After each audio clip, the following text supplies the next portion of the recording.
طيب. بسم الله الرحمن الرحيم. الحمد لله رب العالمين والصلاة والسلام على أشرف الأنبياء والمرسلين نبينا محمد وعلى آله وصحبه أجمعين وبعد. So continuing along with our book تعظيم العلم, or sanctifying, respecting knowledge by Sheikh Salih al-Usaymi حفظه الله. We discussed in the first chapter about correcting the niyyah, or the intention, and making it pure for the sake of Allah subhanahu wa ta'ala. Alaykum as-salam wa rahmatullah. In the second chapter we talked about the second principle in acquiring knowledge, and that was to make the heart pure for the sake of Allah subhanahu wa ta'ala, to cleanse the heart of the ignorance and sinfulness and corruption basically, and make it pure so it's able to accept knowledge. The more pure the heart is, the more it is receptible it is to knowledge, right? And the corrupt heart, although they may have technical knowledge, but it's not true or blessed knowledge, because true knowledge and blessed knowledge comes to those of the pure of heart. And the more pure the heart is, the easier it is for it to attain the blessed knowledge and to teach the blessed knowledge.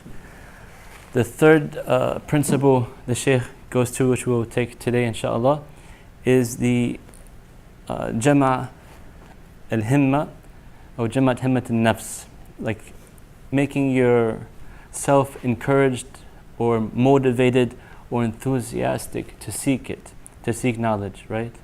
And inshallah we'll read the chapter and go through it little by little. So I'll read the Arabic text and try to translate and then explain the best I can. He starts, Al-Ma'qid al-Thalith Jam'u Himmati al-Nafsi alayhi. The third principle is gathering or motivating yourself to achieve it, to achieve the knowledge, right? تجمع الهمة على مطلوب بتفقد ثلاثة أمور. The achieving your goal or your desire contains three main points. أولها الحرص على ما ينفع فمتى وفق العبد إلى ما ينفعه حرص عليه. Having a keenness to achieve that which is beneficial for you. So the first point, you have to have like some type of desire or keenness or enthusiasm to achieve something that's beneficial for you. And when you put your goal or your desire or your efforts into something that's beneficial for you, then you are keen to achieve it, right? Like usually you're not going to try to put efforts into something that's not going to benefit you, right? And the most important, or one of the most important things, the most beneficial things to you in this dunya is beneficial knowledge, the knowledge of the Book of Allah and the Sunnah of the Prophet ﷺ, right? If you want to achieve wealth, people work very hard sometimes to get that dollar. They get up early in the morning, they work 2 jobs, 3 jobs, just to get the material gain, right? Some people, they want to be the best athletes, so they're going to put that extra effort because they want to achieve greatness. So anytime you want to achieve something, usually you want it to be something beneficial for you. So the Shaykh is saying that knowledge is one of the most beneficial things. So the first point you need is to have like a keenness for it, something that you know is going to benefit you. The second, he says, al-isti'anatu billahi fi tahsilihi, seeking assistance from Allah in achieving it. And this is to prevent us from depending upon the nafs or the self too much and letting the ego grow too big. Because sometimes people will become great at something and let it get to their heads, right? So it's always, as a Muslim, you seek the assistance of Allah subhanahu wa ta'ala first and foremost, and even if you achieve it, you're thankful to Him because it's by His grace that you have achieved it, right? Some people make certain statements and bragging and boasting about the achievements they've had, but in reality it's a gift from Allah subhanahu wa ta'ala. So always seek His assistance first, right? And even if you do achieve something great, attribute it to His mercy and benefit upon you, because He could take it away from you just as He had given it to you. How many rich people have gotten their wealth destroyed and they became poor? How many knowledgeable people got into accidents and lost their memories or lost their faculties, right? So it's a gift from Allah subhanahu wa ta'ala. He gives it to you, so be thankful for it and seek His assistance in trying to achieve it. The third point, عدم العجز عن بلوغ البغية منه, not giving up upon reaching your goal, right? So the first point, having keenness, like a desire First, picking something that's beneficial for you, which we said in this subject is knowledge, ilm. Second, seeking the assistance of Allah subhanahu wa ta'ala. وَمَا تَوْفِيقِ إِلَّا بِاللَّهِ. Allah says that my assistance or my achieving something is not except with Allah's help. And thirdly, not giving up. You always strive to reach your goal. If the goal is so great and so dear, you'll do what you have to do to reach it, right? Like we said, some rich people work several jobs to save up money, to invest it, to become rich. They might sleep very little to achieve dunyawi goals. But the Muslim, the mu'min, our goal is priceless. It's Jannah, it's paradise, it's Allah subhanahu wa ta'ala. You can't buy that. It's greater. Like we said, the last person to exit the hellfire from the Muslims, the lowest place in Jannah is like 10 times the earth. And just imagine how long it would take you to explore the state of Virginia alone. Maybe in a lifetime you couldn't explore every single part of Virginia in detail. And then imagine like America or the oceans or the whole earth. And then Allah subhanahu wa ta'ala, He gives to the last person to come out of hell 10 times the earth. Right? So Jannah is priceless. So it's worth putting that extra effort. وقد جمعت هذه الأمور الثلاثة في الحديث الذي رواه مسلم عن أبي هريرة رضي الله عنه أن النبي صلى الله عليه وسلم قال احرص على ما ينفعك واستعن بالله ولا تعجز. And the Shaykh said these three affairs are taken from the hadith of the Prophet ﷺ that was reported by Abu Hurairah radiallahu anhu. He said, be keen on that which benefits you, واستعن بالله, and seek Allah's assistance, ولا تعجز, don't give up, right? Don't let it overtake you. So first, the Prophet ﷺ was telling us, have hirs, have keenness, have like enthusiasm for something that's going to benefit you. And the scholars say, in the deen or the dunya. Like the logical person, he's going to try to seek, any person in general, he wants to get those things that will give him pleasure and save him from harm. Any logical human being has that, Muslim or non-Muslim. Like it's kind of a mental illness if they want something that harms them and doesn't give them pleasure. So the Prophet ﷺ is telling us, be keen on that thing which will benefit you. And the scholars say in the dunya and in the deen. But most importantly, it's in the deen. Because the dunya, Allah subhanahu wa ta'ala gives to the Muslim and non-Muslim. But the deen is given only to the Muslims. Inna deena inda Allahi al-Islam. The true religion unto Allah is Islam. And that's the most beneficial gift that any human being can attain. So gaining knowledge in that should be a priority for any Muslim. Like trying to learn about their deen, that's what will give you the most benefit in this world and the next life. Right? So the Prophet, he says, have this enthusiasm or keenness to achieve your goal.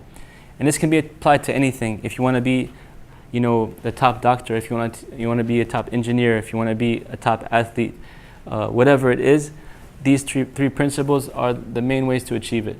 Be keen and enthusiastic and have a high aspiration to achieve your goal in the first place.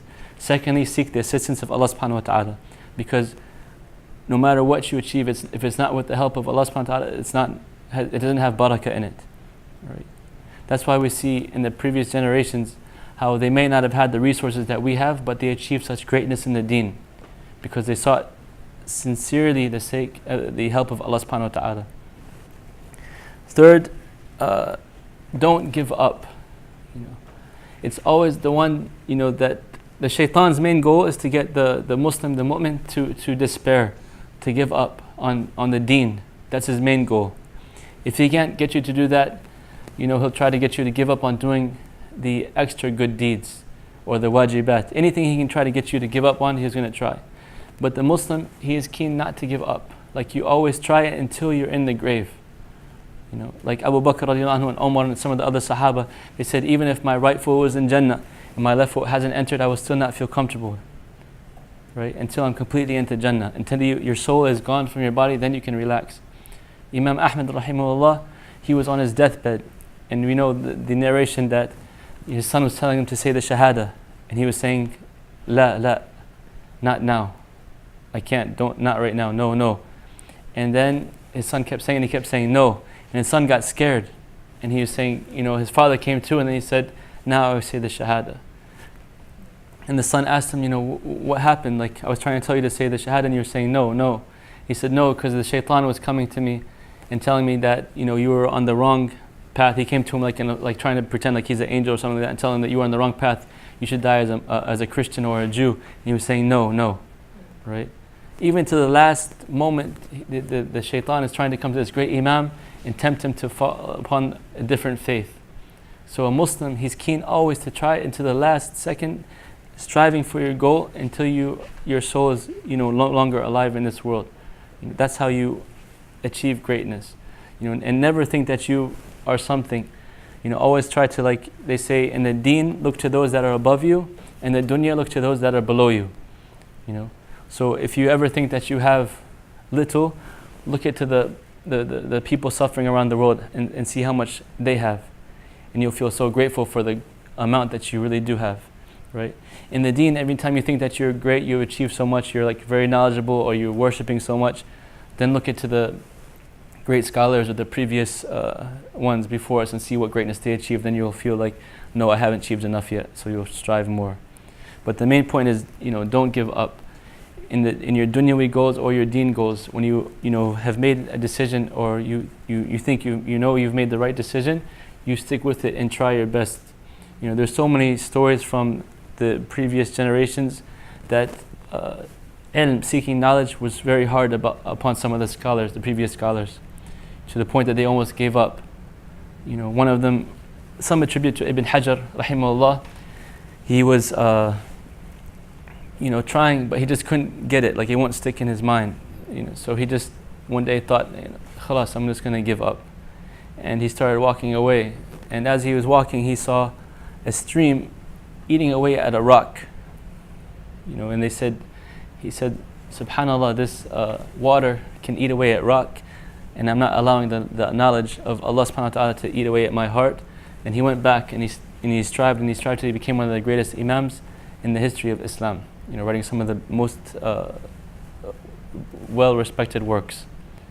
So don't give up. Even if it's hard, the shaitan's going to try to make it harder upon you so you can give up. But don't give up. Keep striving. لا تعجز. Right? ولا تحقرن من المعروف شيئا. The Prophet ﷺ said, don't look down upon any deed. No matter how little you think it is, don't think it's little.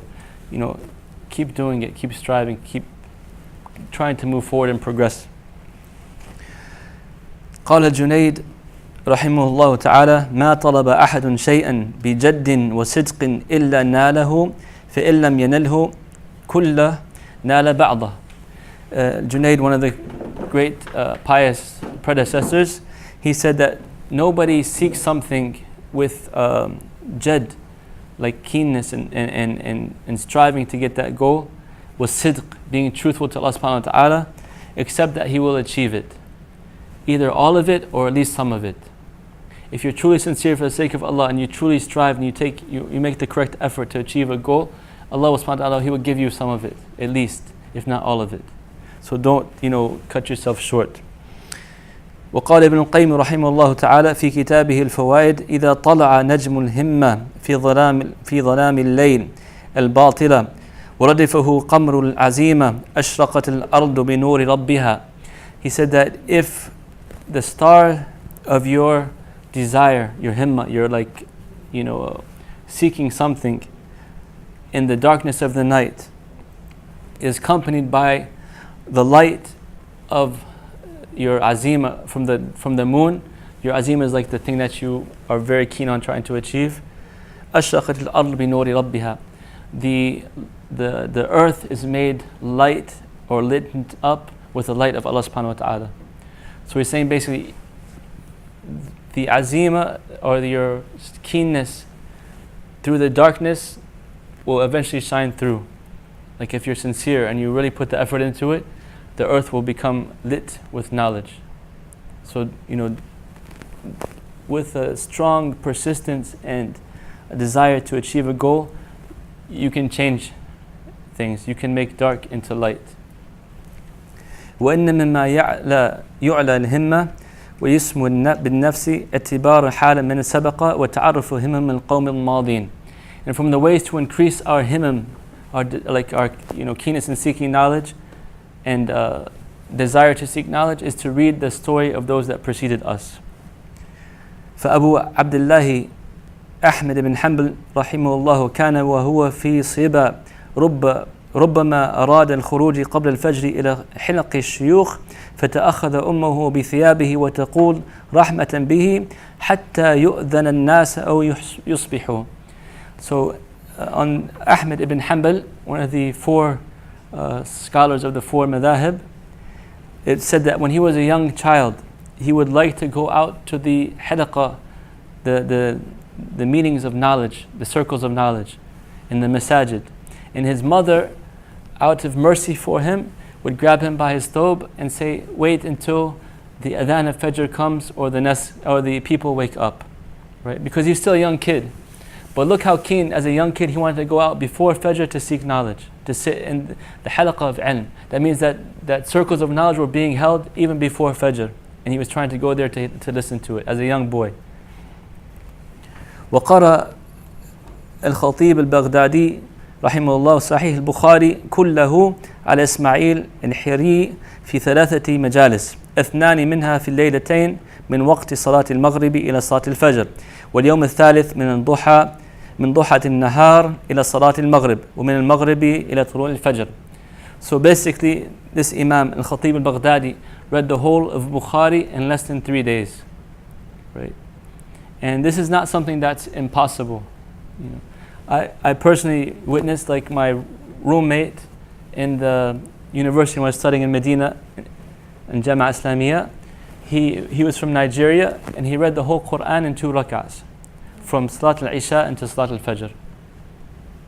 And this is someone like that I know personally, and he's not like a famous scholar or anything. He's a pious brother, mashallah, and he's hafiz, like strong memorization. But he's like, he's just someone that's with me in the school, in the Jama'ah. And he read the whole Quran in one night. And actually from Isha until Fajr, praying the Qiyam al-Layl in 2 rak'ahs. Because it was kind of competition. His good friend had achieved it, and he's like, I'm going to do this too. And he was going, and he did it, mashallah. So these Imams would read works of books continuously, for days on end and complete them. And it's not just like a normal reading, like we skim through stuff. They would sit there and read it to the shaykh, to the scholar, with tasheeh and also sometimes ta'liq. The shaykh would correct any mistake in the recitation, and he would also sometimes explain the book as well. So he finished Al-Bukhari in 3 days. Imam Al-Bukhari nafsuhu, rahimahullah, he was known to, as a young boy, stay the nights reciting and memorizing, and sometimes he would sleep, and as soon as he thought of a hadith, he'd wake up, light his light, and write the hadith down. Throughout the whole night, he might not sleep too much, he keeps writing the hadith. He's the one that prayed 2 rak'ats for every single hadith he put in Sahih Bukhari. So these people had high himam, himam aliyah. And there's whole books about it, like you can read, for example, I think it's called Islah al-Ummah fi Ulu al-Himma, by, I have to recall it, but one of the scholars from Egypt, he wrote, I think, a 10-volume work about reviving the Ummah, the nations, the Muslim society, with Ulu al-Himma, with a high, Al-Maqdisi? No, it's a modern scholar, from our lifetime. I think they have it in the Mektaba upstairs. Inshallah, I'll get the name and tell it to you, but I read a lot of it. Sometimes, just to motivate yourself when you read the stories of the scholars before us, it gives you that motivation. And you read the stories, it's just amazing, subhanAllah, how they spent their lives seeking knowledge and what they went through to achieve it. And then he says, وكان أبو محمد ابن تبان أول ابتدائه يدرس الليل كله فكانت أمه تحرمه وتنهاه عن القراءة بالليل فكان يأخذ المصباح ويجعله تحت الجفنة شيئا من الآنية العظيمة ويتظاهر بالنوم فإذا رقدت أخرج المصباح وأقبل على الدرس.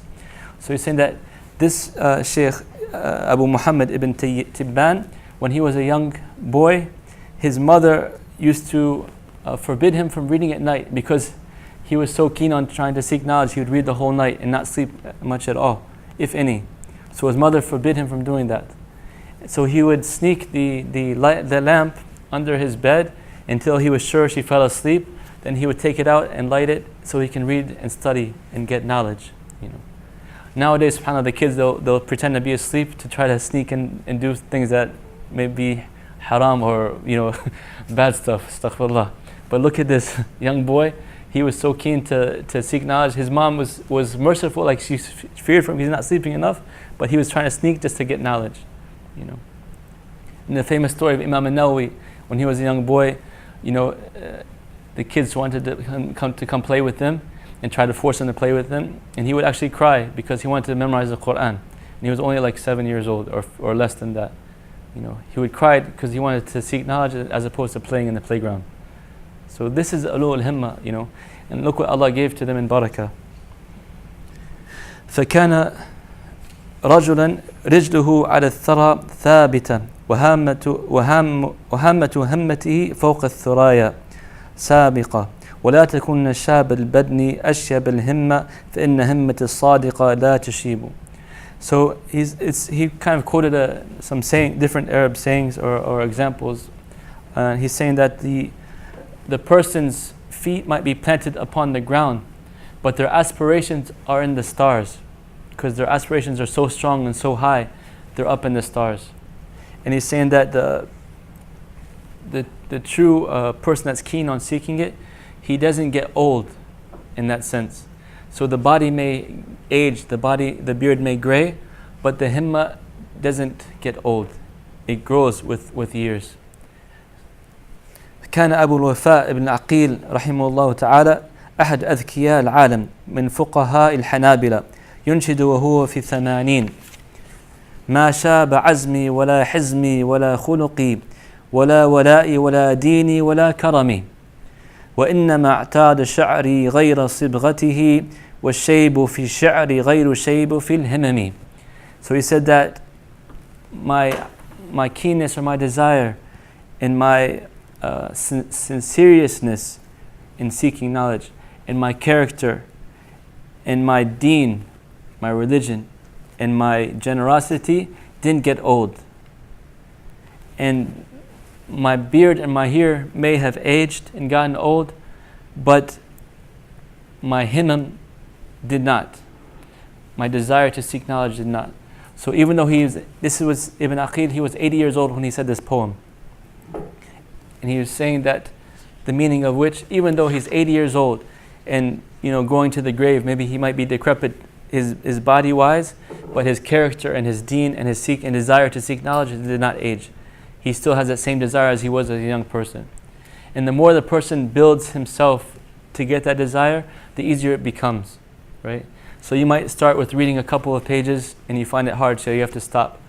And then some people, they continue. If you're continuous with something, it'll become easier for you. For example, if you make a time every single day before you sleep, for example, or as soon as you wake up, start with 10 minutes or 15 minutes or whatever you can, but be consistent about it. Do it every day. You'll see how much you'll achieve within a month or a year, right? But ideally, you want to increase that. Like some of those who I know, when they were studying in the Jama', they would read approximately 12 hours a day, studying, sitting with the shuyukh, reading books, reviewing what they've learned. The himma, like when you realize that your goal is Jannah and you're trying to get to paradise and please Allah subhanahu wa ta'ala, it's like you realize how limited your life is and how much limited time is. So you want to use that time in its best manner before it's too late. Like we say that you're just a bunch of days, and every time a day goes, so there's a part of you. Every second that passes is gone, it can never come back. So if you're using it, I don't know how much time we have now. The adhan is right now? Yeah, so just a quick reminder that, we are in these 10 days of the Al-Hijrah, which are the best 10 days of the year according to the Prophet ﷺ. So if somebody asks you, when is it better to give charity or do salat or do dhikr, in Ramadan or in the Hijjah, what would you say? Yeah. So the best days of the year, the Prophet ﷺ said that there is no days better than doing good deeds than these days here. So dhikr of Allah subhanahu wa ta'ala, remembering Allah, giving charity, reading the Quran, seeking knowledge. These 10 days, use your, the Prophet ﷺ used to make a strong effort in doing extra worship, and the Sahaba as well. So take advantage of this time in particular. Just a quick reminder for myself and you guys, inshallah, to use this time wisely. Increase in your dhikr. Next week we won't have the class, so you can inshallah fast on day of Arafat, which is I think Monday, and then day of Eid will be right afterwards. Do a lot of extra like takbirat, tahleel, tahmeed, subhanallah, alhamdulillah, la ilaha illallah, Allahu akbar, dhikrullahi akbar. The greatness of the dhikr, of remembrance of Allah, it's a whole like lecture in and of itself, but quickly, these are small actions that anybody can do. The Prophet ﷺ was approached by one of the Sahabas asking him that the Sharia has become a lot upon me. Can you tell me something that's easy to do, that can help me? He said, لا يزال لسانك رطبا بذكر الله. Let your tongue be continuously moist with the remembrance of Allah subhanahu wa ta'ala. So the scholars, they say that the body may tire, like your arms, walking, these type of things get tired easily. But the mind and the tongue are usually like always active, like they don't really get tired. People can talk your head off. The thoughts like always running to your head. So occupy it with something that's going to benefit you in this dunya and the akhirah. Subhanakallah bihamdika ashhadu an la ilaha illa anta astaghfiruka wa atubu ilayk.